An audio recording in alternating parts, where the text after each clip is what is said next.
ஆவியாகும், வாயுவா மாறிடும். வாயு உருவாச்சுன்னா வயிறு கும்முன்னு அடைஞ்ச மாதிரி இருக்கும். ஆனா உள்ளுக்குள்ள எரிச்சல் இருந்துகிட்டே இருக்கும். இதே வாயுதான் ஏப்பமா வெளியே போகும். பசி மந்தமா ஆயிடும். பசிக்கிற மாதிரி இருக்கும், ஆனா சாப்பிட்டா சாப்பிட முடியாது. இந்த கேஸ் வயிற்று அடைச்சிடும். இதெல்லாம் ஒவ்வொரு வகையான குன்பம் 9 நிலையும் இடையிலே வந்துடும். ஸ்டேஜ் 1 இந்த வயிற்ற புண்ணு பண்ணு இல்ல, அதுதான் அசல் குன்மம். அதுக்கப்புறம் போய் அது புண்ணை சாப்பிட ஆரம்பிச்சா 2 மடங்கு எரியும். இது எரி குன்மம். இந்த எரி குன்மத்துக்கு அப்புறம் அது நீர் கக்கும் இல்லையா, அது மகோதர குன்மம். தண்ணி விழுகுது இல்ல, குன்மம் மகோதரம். மகோதர குன்மம் ஏதோ ஒண்ணு. இந்த நீர் விழுகுது, இந்த நீர் வாயுவா மாறிடும்.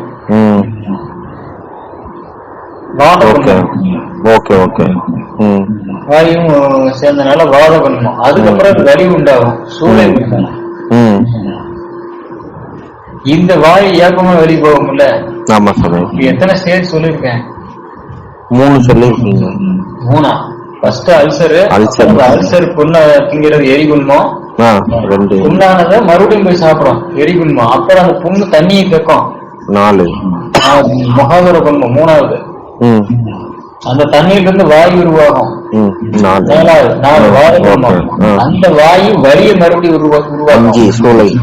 5 இதோட ஏப்பம் வந்துட்டு இருக்கும். அங்க 6 சிலருக்கு விக்கல் வந்துடும். புளியப்பமும் வந்துட்டு இருக்கும். இது 6. அது விக்கல் வந்துடும். 7. அதுக்கப்புறம் 2 9. இந்த வாயு மறுபடியும் என்ன ஆகும்? மீண்டும் தண்ணியா மாறிடும், வெளியே போகும். மீதி மீண்டும் 6வது ஸ்டேஜ்ல வந்து வாயு உருவாயிடுது, ஏப்பம் வர ஆரம்பிச்சு. ஏப்பம் நெஞ்சுக்கு போகும், நெஞ்சு எரியும். புளியப்பம் நெஞ்சு எரிச்சல் இருக்கும். இது எல்லா காத்தும் வெளியே போகாது. அப்போ திருப்பி நீராகி சரீரத்துல திருப்பியும் ரிவர்ஸ் வரும். குன்மம் உண்மையாவே மகோதரமா மாறும். மறுபடியும் உள்ள விழுகுது இல்ல, தண்ணி மறுபடியும் வெளியே போகுமா அப்படின்னா போகும். இந்த தண்ணி விழுகுது இல்ல கீழே, தண்ணியோட இயல்பு என்ன, கீழ் நோக்கி. அப்ப உடனே மோசம் போகும். மறுபடியும் இதே மாதிரி பயில் சுரக்கும், சாப்பிட ஆரம்பிக்கும், எரியும். அது நீரை கக்கும். அந்த நீர்ல இருந்து ஆவி உருவாகும். அந்த ஆவி வயிற்று அடைக்கும். அப்புறம் வயிற்றுல வலி வரும், ஏப்பம் வரும், புளி ஏப்பம் வரும், நெஞ்சு எரிச்சல் வரும், விக்கல் வரும். மறுபடியும் தண்ணி கீழே விடுவோம். இந்த தண்ணி மறுபடியும் ஒரு தடவை மலம் போக வைக்கும். இப்படி விட்டு விட்டு மலம் போற காரணம் இதுதான். ஏன்னா விழுகிற தண்ணி ஆசிட் வாட்டர் அல்லவா, திராவணம், வெறும் தண்ணி கிடையாது. பயில இருந்து வந்ததுல, அதனால திராவணம் வாழையில வடிச்ச மாதிரி அது கீழே விழுந்து மறுபடியும் போக வைக்கும். இதுல போய் இது என்ன பண்ணிடும், கீழே எல்லாத்தையும் அரிச்சுக்கிட்டே போகும். மூளை எரிவாயிடும், ப்ளீடிங் வரும். பயிற்சி இதுல தான் ஸ்டார்ட் ஆகும். அப்புறமா விழுகிற தண்ணி வந்து மோஷன் போக வைக்கும். அந்த மோஷன் விட்டு விட்டு போக ஆரம்பிக்கும் போதே வந்து மகோதரம் ஸ்டார்ட் ஆயிடும். அதுக்கப்புறம் அந்த மகோதரம் வந்து மூலமா மாறிடும். அங்க இருக்க பித்தம் உள்ள இருக்கலாம், அரிச்சிட்டு வெளியே புண்ணு பெருசாயிடும். மகோதரமா மாறிடுச்சு. அது இப்போ வயிறு வீங்கிடுச்சு, நினைச்சபடி சாப்பிட முடியாது. ஏன்னா வயிறு முழுக்க வாயு இருக்கு. ஆனா பயில் இன்னும் உள்ளுக்குள்ளதான் இருக்கு. கண்டிப்பா. அப்ப அந்த பயில் இன்னும் சாப்பிட செய்யும். நம்ம நினைச்ச மாதிரி சாப்பாட சாப்பிட முடியாது. அப்ப பயிலுக்கு பத்தாது.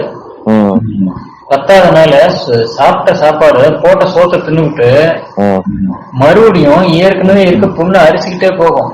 வெறும் குடலை அரைக்கிறத விட புண்ணா இருக்கிற குடலை அரைக்கிறது அதுக்கு ரொம்ப ஈஸி. ஏன்னா ஏற்கனவே அங்க புண்ணு இருக்கு, எக்ஸ்டர்னல் லேயர் அங்க கிடையாது. ஈஸியா தெரிஞ்சிடலாம். அப்ப அதை பெருசு பண்ணிட்டே போகும். அப்பண்டிக் கேன்சர் அடுத்த ஸ்டேஜ் இதுதான் கேன்சர். இதை மட்டும் திங்காது, இருக்கிற எல்லா ராஜ உறுப்பையும் திங்கும். லிவரையும் திங்கும், பேங்க்ரேஸையும் திங்கும். Okay okay. இன்னும் வேற ஏதாவது செஞ்சீங்கன்னா உள்ள அதையும் திங்கும். இந்த மாதிரி ஒவ்வொரு இடமா தின்னுட்டே போகுது. இதுல கூத்து என்ன, ஃபர்ஸ்ட் வந்து பைல் சுரக்குறது இல்ல, ஆமா சாமி, அது இறைப்பையில சுரக்குது. அடுத்து கணையத்துல ஒண்ணு சுரக்கும். இந்த கணையத்துல சுரக்கிறது பைல விட பல மடங்கு வீரியமான ஆசிட் இது. இன்சுலின் அல்லவா? இந்த இன்சுலின் இல்லைன்னா சுரக்கலைன்னா நீரிழிவு நோயாளிக்கு வந்துருது. நீரிழிவு வந்தா டயர்ட் ஆயிடுது இல்ல. கண்டிப்பா. அப்ப உணவை ஃபுல்லா செரிக்கிற வேலையை எது பண்ணணும்னா கணையத்தில் இருக்கிற இன்சுலின் தான் பண்ணும். அரைமுறையா பைல் செரிக்கிறத இருக்கிறதெல்லாம் செரிக்கிறது இந்த இன்சுலின் தான் பண்ணும். கணையம், கணைய நீரும் உள்ளுக்குள்ள சேர்ந்துக்கிட்டோம். சேர்ந்துகிட்டு அரிக்கிறது ஜாஸ்தி ஆயிட்டே போகும். இப்ப மகோதரம் இன்னும் பெருகிட்டே போகும். ட்ரீட் பண்ணல, இந்த புண்ண ஆத்தல அப்படின்னா போயிட்டு. இதுல மிளகா சாப்பிட்டா என்ன ஆகும்? ஆமா சாமி, இன்னும் நீர் அங்கிருந்து வெளியே தரணும். நீர் அதிகமா சுரக்கும். அந்த புண்ணுல மிளகாப்பட்டவொடனே தண்ணி அதிகமா வெளியே தரணும். அதிகமா கப்போம். அப்ப வாயு அதிகமா உருவாகும். இன்னும் கேஸ். அப்ப வயிறு நிறைய ஊதிக்கும். டக்குன்னு ஊழறதும் இல்லாம எல்லாம் தண்ணியா மாதிரி மறுபடியும் விழுவோம். பேதி போகும். மிளகா சாப்பிட்டா டைரியா. இந்த மிளகா காரம் இல்ல, நிறைய தண்ணி சுரக்க வைக்கும்ல. கண்டிப்பா. அப்ப பட்டாவே காரமான சாப்பிட்டாவே உங்களுக்கு டைரியா போயிடும்.